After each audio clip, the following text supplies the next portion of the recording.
नमस्कार विद्यार्थियों, आज हम पढ़ने वाले हैं हमारी क्लास 9th की ज्योग्राफी का चैप्टर नंबर 6 जनसंख्या।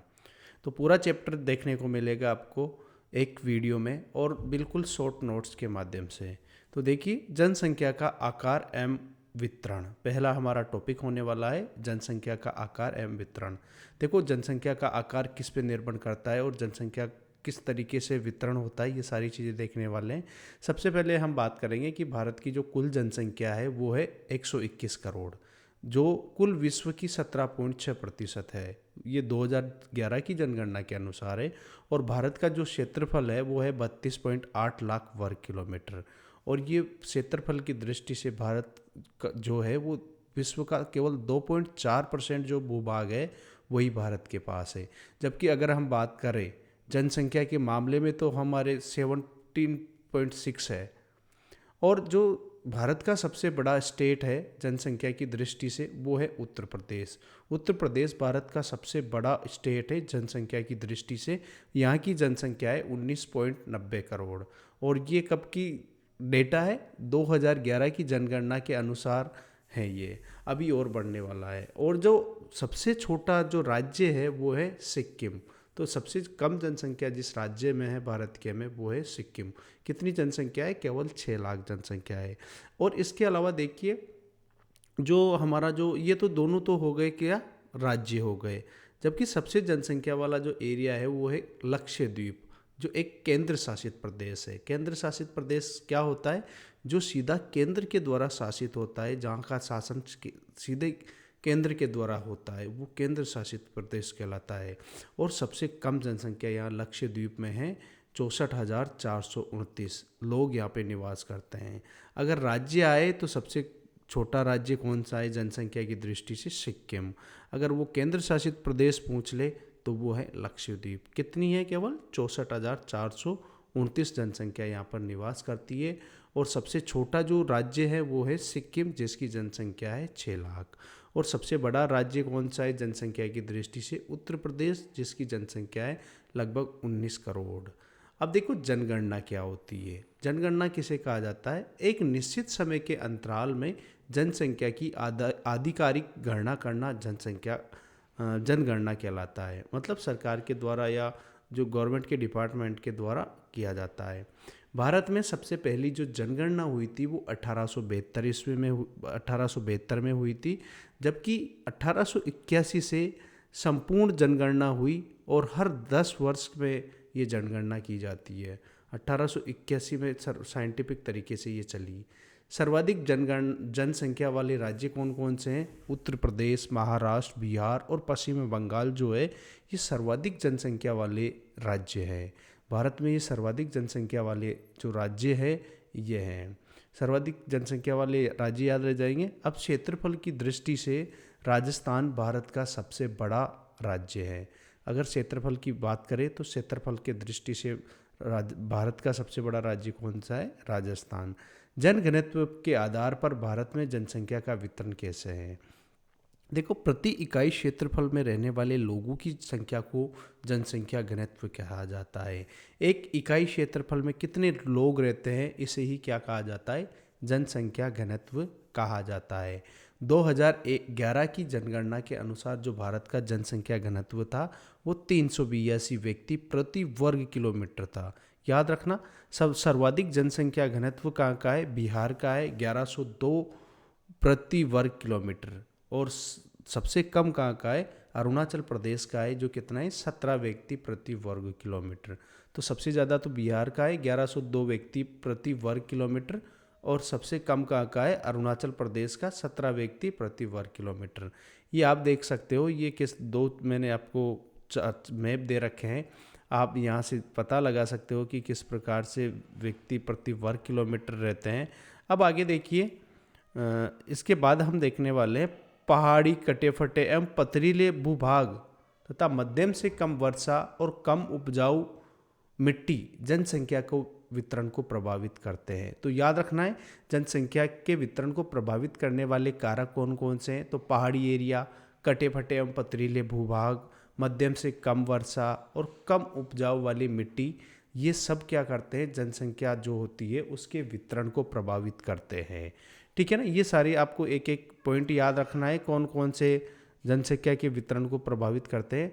और जो पर्याप्त मात्रा में वर्षा, समतल मैदान, उपजाऊ मिट्टी, उत्तरी मैदान तथा केरल में जनसंख्या घनत्व अधिक पाया जाता है। क्यों पाया जाता है? उत्तरी मैदान तथा केरल वाला जो एरिया है वहाँ पर जनसंख्या घनत्व ज़्यादा क्यों पाया जाता है? क्योंकि यहाँ पे पर्याप्त मात्रा में वर्षा होती है, समतल मैदान स्थित है और उपजाऊ मिट्टी यहाँ पे पाई जाती है। इस कारण जो उत्तरी वाला मैदान है, जैसे बिहार हो गया, पश्चिमी बंगाल हो गया, दिल्ली हो गया, हरियाणा पंजाब हो गया, उत्तर प्रदेश हो गया, इनमें ज़्यादा पाई जाती है जनसंख्या। जनसंख्या वृद्धि एवं जनसंख्या परिवर्तन की प्रक्रिया। जनसंख्या में देखो, जो जनसंख्या है ना, एक परिवर्तनशील प्रक्रिया है, हमेशा इसमें परिवर्तन होता रहता है। और इसमें परिवर्तन किस किस से होता है? जन्म, मृत्यु और प्रवास। प्रवास क्या होता है? एक जगह से दूसरी जगह पर जाना। देखो, जनसंख्या वृद्धि, जनसंख्या वृद्धि क्या होती है? विशेष समय अंतराल जैसे 10 वर्ष में किसी देश या राज्य के निवासियों की संख्या में हुए परिवर्तन से है। जब 10, इसके अलावा देखो, जो निरपेक्ष वृद्धि दर है, निरपेक्ष वृद्धि दर क्या होती है? पहले की जनसंख्या को बाद वाली जनसंख्या से घटाकर निकाला जाता है। जैसे 2001 की जनसंख्या में 2011 की जनसंख्या घटा दी जाती है। जनसंख्या की वृद्धि दर क्या होती है? इसका अध्ययन जो होता है वो प्रति वर्ष किया जाता है। इसका अध्ययन कब किया जाता है? प्रति वर्ष इसका अध्ययन किया जाता है। और निरपेक्ष वृद्धि दर क्या होती है? पहले की जनसंख्या को बाद वाली जनसंख्या से घटाकर निकाला जाता है, तब क्या मिलती है हमें? हाँ, निरपेक्ष जनसंख्या। अब देखो, ये चार्टों के माध्यम से आप पूछ करके देख लीजिएगा किस तरीके से। देखो, जो 2045 है ना, 2045 तक भारत की जो जनसंख्या है वो चीन से भी आगे निकल जाएगी। मतलब हम चीन से भी आगे निकलने वाले हैं। जनसंख्या वृद्धि या परिवर्तन की प्रक्रिया कैसे होती है? जनसंख्या वृद्धि कैसी होती है और इसमें परिवर्तन किस तरीके से होता है? तो देखिए, जनसंख्या की प्राकृतिक वृद्धि दर। जनसंख्या की प्राकृतिक वृद्धि दर क्या होती है? जन्म दर एवं मृत्यु दर के बीच का अंतर क्या कहलाता है? जनसंख्या की प्राकृतिक वृद्धि दर कहलाता है। जन्म दर एवं मृत्यु दर के बीच का अंतर क्या कहलाता है? जनसंख्या की प्राकृतिक वृद्धि दर। जन्म दर क्या होती है? एक वर्ष में प्रति 1000 व्यक्तियों में जितने जीवित बच्चों का जन्म होता है वो क्या कहलाता है? जन्म दर कहलाता है। भारत में जो जन्म दर है ना, वो मृत्यु दर से हमेशा अधिक रही है। भारत जो है वहाँ पर जन्म दर, मतलब लोग ज़्यादा पैदा होते हैं, जबकि यहाँ पर मरने वालों की जो संख्या है वो कम होती है। जन्म ज़्यादा लेते हैं और मरते कम है। इसलिए भारत का जो जन्म दर है वो हमेशा पॉजिटिव रही है। मतलब हमेशा इससे हमारी जो देश है उसकी जनसंख्या में वृद्धि हुई है। और जन्म दर क्या होती है? एक वर्ष में प्रति 1000 व्यक्तियों में जितने जीवित बच्चों का जन्म हुआ उसे क्या कहा जाता है? जन्म दर कहा जाता है। आई थिंक आपको ये चीज़ समझ में आ गई हो, जन्म दर क्या होती है। और अब देखिए मृत्यु दर। मृत्यु दर क्या होती है? एक वर्ष में प्रति 1000 व्यक्तियों में मरने वालों की संख्या, एक वर्ष में प्रति 1000 व्यक्तियों में मरने वालों की संख्या क्या कहलाती है? मृत्यु दर कहलाती है। तो जन्म दर क्या होती है और मृत्यु दर क्या होती है? आई थिंक आपको दोनों चीज़ें समझ में आ गई होगी। अब देखिए प्रवास। अगला देखिए प्रवास। लोगों का एक क्षेत्र से दूसरे क्षेत्र में चले जाना क्या कहलाता है? प्रवास कहलाता है। जैसे अगर मैं कोई गांव में रहता हूं और अब शहर में आ गया हूं, तो मैंने क्या किया? अपने गांव से प्रवास किया है। प्रवास दो प्रकार के होते हैं। एक होता है आंतरिक प्रवास। आंतरिक प्रवास क्या होते हैं? जब एक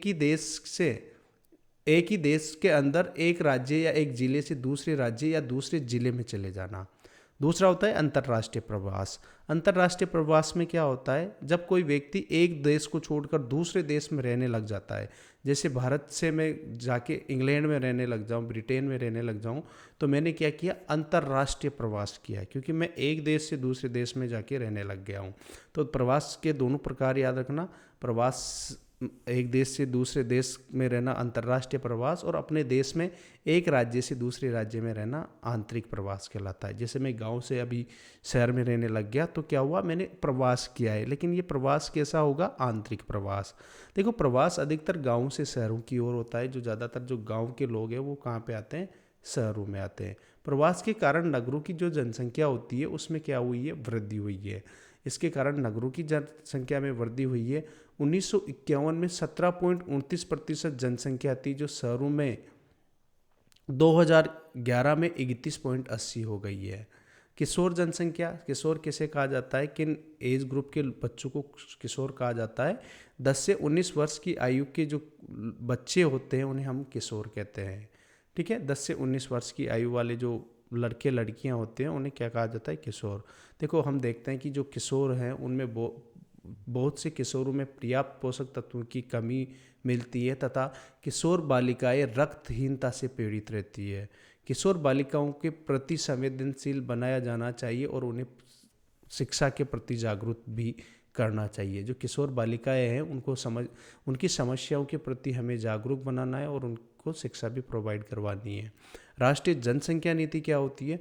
परिवार के आकार को सीमित रखना जिससे उनका स्वास्थ्य और कल्याण हो सके। ठीक है, उनका कल्याण हो सके उसे कहा जाता है। अब आगे देखिए, 1952 में परिवार नियोजन कार्यक्रम चलाया गया। राष्ट्रीय जनसंख्या नीति के तहत क्या क्या लक्ष्य रखे?